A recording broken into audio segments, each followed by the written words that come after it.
Hi, I'm Carly McCracken with the Kansas City, Kansas Public Library System, and I'm standing in the shady grove here at the Turner Community Garden.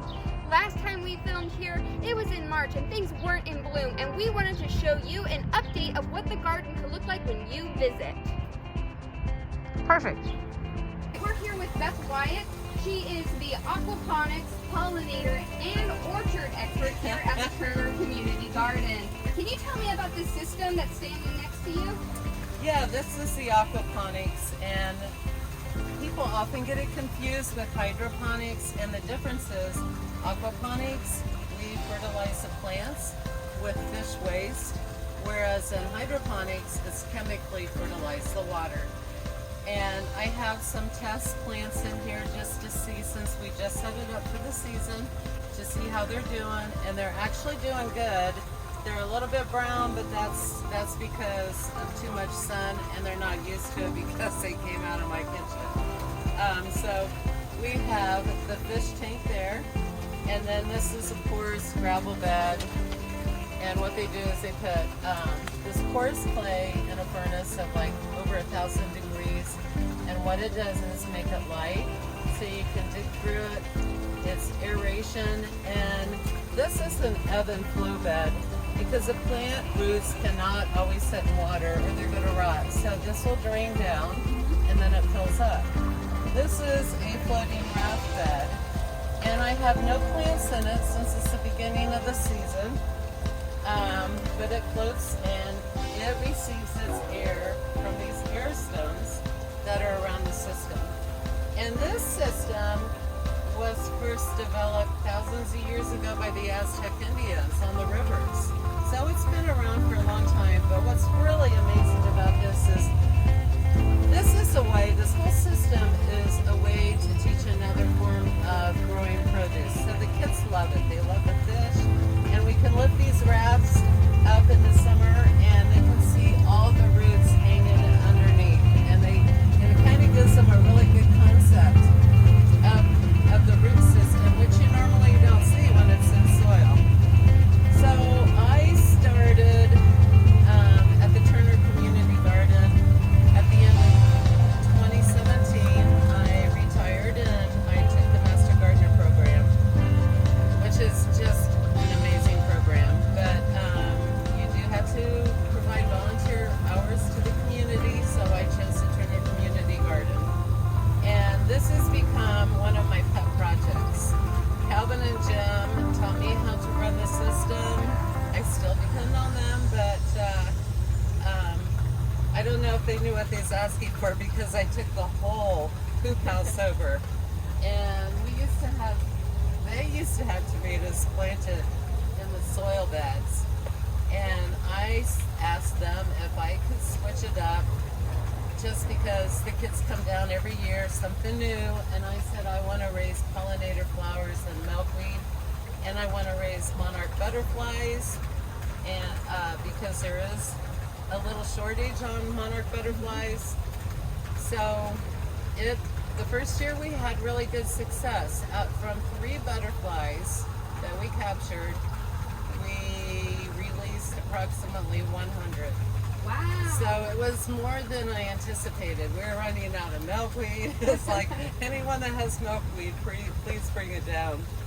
But this is probably my favorite place to spend my time at the garden. And this is an ideal location for people who had physical trouble with bending down and moving around. If they want to volunteer, because all the beds are waist high, and you will not find a weed in here unless you actually plant it. So to plant something, all I had to do is pull a little of the porous clay back, see it has a root on it, stick it down in there, and it will grow. And I've tested like Brussels sprouts. We had them growing in the soil, and I took one and I put it in the aquaponics. And wow, it like within a couple of weeks it was like double the size. Wow. Yeah. So what do you normally plant in these floating? It depends, since I now have the pollinator for the butterflies. I've kind of switched it up, and this is mostly going to be herbs. And then I do a lot of peppers in here. I used to do tomatoes, but oh my goodness, they're messy.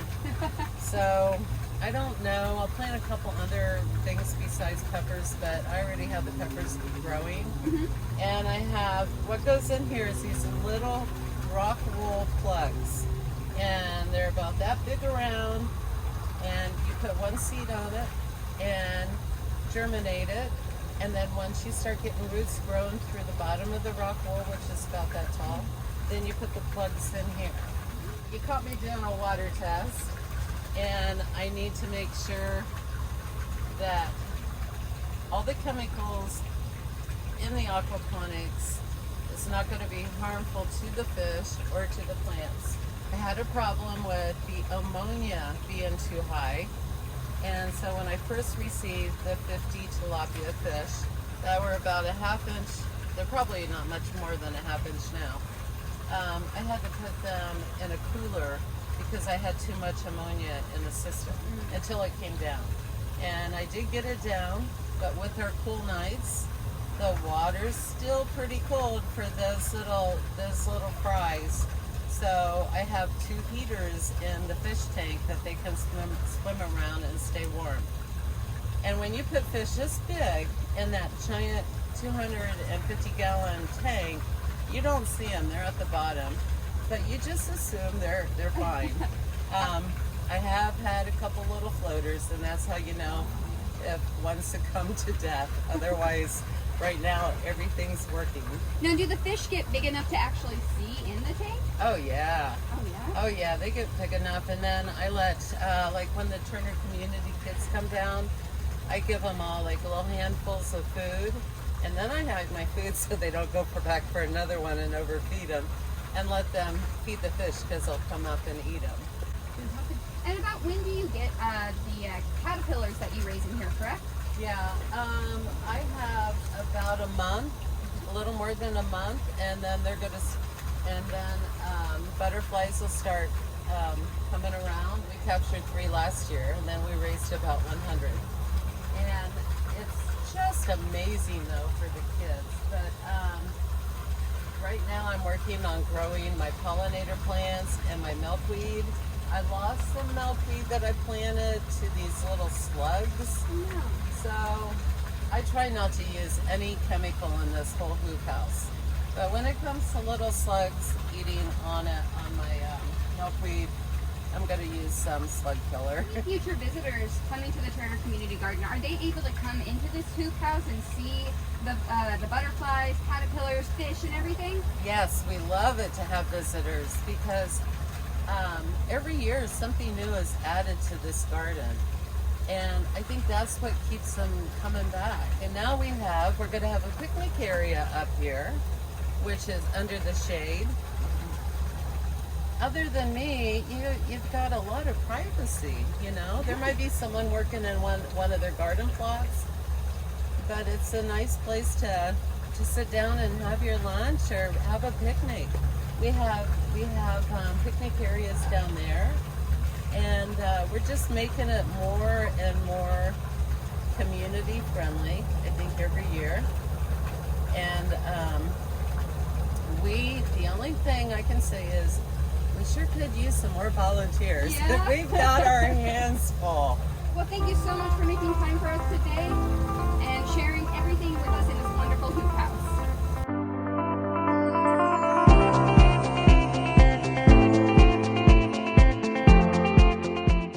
All right, I'm here with Todd Creator. Todd, you're the Turner Community Garden hive expert. Can you kind of tell us what's going on behind you here? Well, I got 2 hives here. I got a flow hive, which is a hive that you can put a key in and turn it, and the honey comes right out. Somebody donated that to us, so I could put it in there and show the kids. And it's got little pockets on the side I can open up and let the kids see without getting stung. The other one is a swarm I caught the other day. Just happened to come to my own yard, so I grabbed it. And it came from around my neighborhood, and in order to keep bees, you have to move them 2 miles away, you know, or they'll go back right where they came from. Like if I move the hive over 1 foot, I got to move them 2 miles away for 30 days, bring them back, and then move it over 1 foot. So I brought them down here because we needed more bees down here, and I'm gonna bring a couple more down so they can pollinate the garden and make sure everything grows right. Can you tell us why are bees so important to this garden? Well, bees pollinate 80% of what everybody eats. Without bees, we wouldn't exist. So, you know, as far as pollinating goes, they do a lot of pollinating around here. They visit many flowers a day, and it takes quite a few flowers before they can make much honey. So. And how did you get involved with the garden here? Oh, I've known Jim for a while. I've been a beekeeper for about 5-6 years, and I met Jim and talking about putting some bees down here, and they loved the idea. So I found this dog kennel, and we put a piece of plexiglass on it. That way the bees have to go up and over the children, and as long as they don't swat at them, you know, they're just fine. So Jim agreed, and so did Calvin. So I brought them down, and we've had a good friendship ever since. That's fantastic. And can you tell us what's in your hands there? I got some sugar water. These are brand new bees. I just put them in, and they don't have any comb built together, so I'm feeding them so they can eat and everything, so they won't die. And I feed them until they're all established. You know, so when they're new, when they're a swarm, they come out there. They have two stomachs. They have a honey stomach and a regular stomach, and they come out and they're full because before they leave, they fill up on honey. But after that digests everything, they don't have nothing. So I keep feeding them until they quit taking food. All right. Thank you so much for making time for us today. Not a problem. Thank you. Have a great day. You too.